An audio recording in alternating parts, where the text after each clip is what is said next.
सोचिए, अगर मैं आपसे कहूं कि दुनिया के सबसे एडवांस्ड हथियारों और एरोस्पेस तकनीक की नींव किसी मॉडर्न वेस्टर्न लैब में नहीं बल्कि 18वीं सदी के भारत में रखी गई थी, दिमाग चकरा गया ना? लेकिन ये सच है। आज के इस गहरे विश्लेषण में हम इतिहास के एक ऐसे पन्ने को पलटेंगे जिसे जानबूझकर दबा दिया गया। ये कहानी है लोहे और आग की, एक ऐसे स्वदेशी आविष्कार की जिसने दुनिया के सबसे शक्तिशाली ब्रिटिश साम्राज्य की रातों की नींद उड़ा दी थी। तो चलिए इस दबे हुए सच को उजागर करते हैं। अब जब भी हम रॉकेट साइंस की बात करते हैं तो हमारे दिमाग में सीधे यूरोप या अमेरिका की तस्वीरें आती है, राइट? लेकिन क्या आधुनिक एरोस्पेस तकनीक की शुरुआत वास्तव में 18वीं सदी के भारत में हुई थी? बिल्कुल। एक ऐसा भारतीय साम्राज्य था जिसके पास इतने उन्नत हथियार थे कि उन्होंने अंग्रेजों के बीच दहशत फैला दी थी। हम यहाँ एक ऐसी भूली हुई वैज्ञानिक विरासत की बात कर रहे हैं जिसने इतिहास की दिशा तो बदल दी, लेकिन उसे वो क्रेडिट कभी नहीं मिला जिसकी वो हकदार थी। भाग 1, लोहा और आग ढालना। चलिए सीधे उन वर्कशॉप्स में चलते हैं जहां ये भविष्य गढ़ा जा रहा था। जरा मैसूर की उन धुएं से भरी तपती हुई वर्कशॉप्स की कल्पना कीजिए। यहाँ कारीगर कोई मामूली हथियार नहीं बल्कि भविष्य तैयार कर रहे थे। देखिए, उस समय यूरोप हो या एशिया, हर जगह रॉकेट बनाने के लिए बांस का इस्तेमाल होता था। और आप खुद सोचिए, बांस के आवरण कितने कमजोर होते होंगे। वो अक्सर हवा में ही फट जाते थे और उनकी रेंज बहुत कम होती थी। लेकिन मैसूर के इंजीनियरों ने एक गेम चेंजिंग छलांग लगाई। उन्होंने बांस को हटाकर उच्च दबाव वाले लोहे के आवरण का इस्तेमाल शुरू किया। लोहे का मतलब था कि रॉकेट के अंदर बहुत ज्यादा बारूद और प्रेशर को कंट्रोल किया जा सकता था। ये धातु विज्ञान या मेटलर्जी का एक ऐसा मास्टर स्ट्रोक था जिसने इन रॉकेटों को अविश्वसनीय शक्ति दी।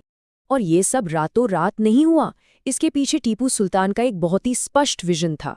उनका मानना था, अगर दुश्मन भविष्य लेकर आता है तो हम उससे भी आगे जाएंगे। ये सिर्फ कोई मोटिवेशनल कोट नहीं है, ये उस दौर में उनकी टेक्नोलॉजिकल सुपीरियॉरिटी की फिलॉसफी थी। इसी सोच ने उनके कारीगरों को 18वीं शताब्दी के विज्ञान की सीमाओं को पार करने का वो हौसला दिया जिसने पूरी दुनिया को चौंका कर रख दिया। तो ये रॉकेट साइंस असल में काम कैसे करती थी?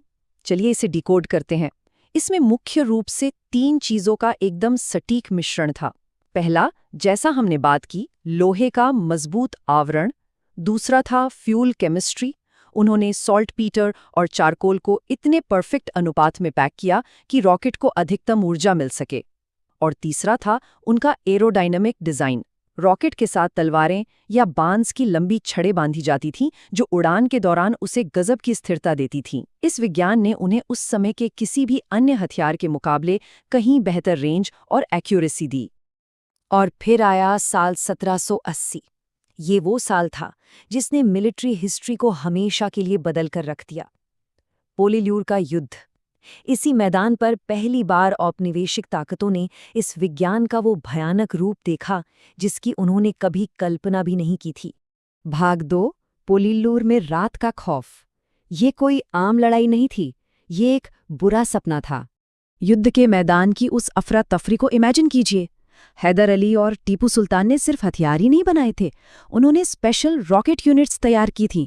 ये सैनिक ऊंटों और घोड़ों पर होते थे, मतलब ये अत्यधिक मोबाइल थे। और सबसे खतरनाक बात, ये रॉकेट हवा में घूमते हुए अचानक अपनी दिशा बदल सकते थे।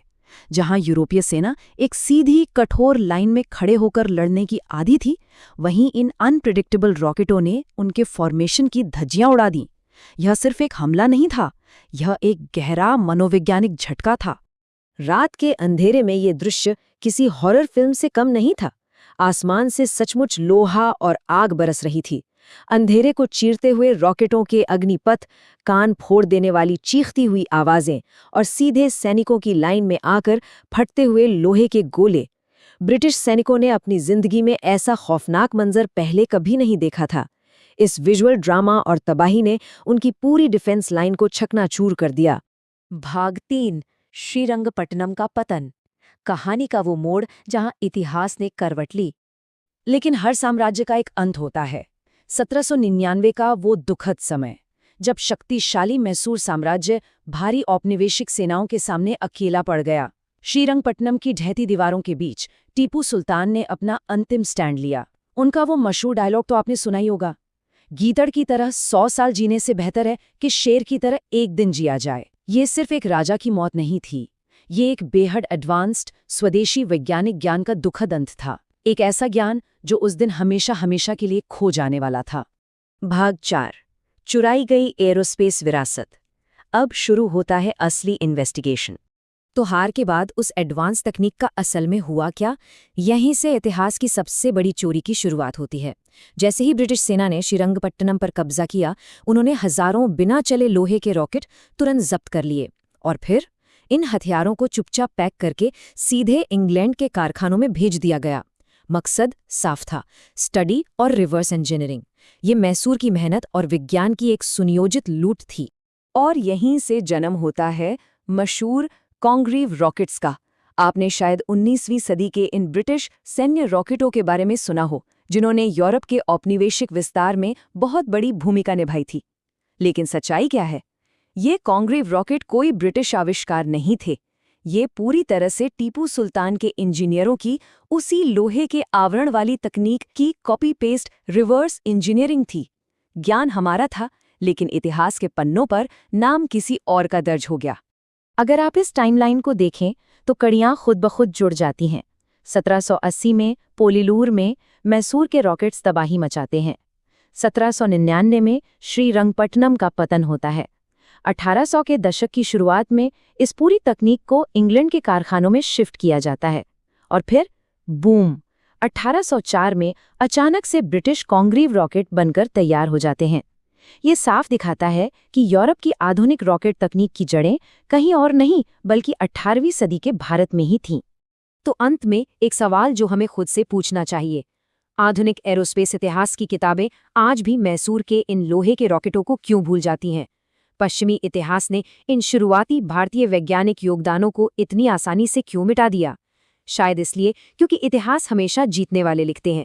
लेकिन इस छिपी हुई विरासत को जानना हमारे लिए बहुत ज़रूरी है, क्योंकि ज्ञान ही असली ताकत है। अगली बार जब आप आसमान में किसी रॉकेट को जाते देखें तो एक पल के लिए उन वर्कशॉप्स और उस खोए हुए विज्ञान को ज़रूर याद कीजिएगा। हमारे इस विश्लेषण में साथ जुड़ने के लिए बहुत बहुत धन्यवाद। इस सवाल पर ज़रूर सोचिएगा।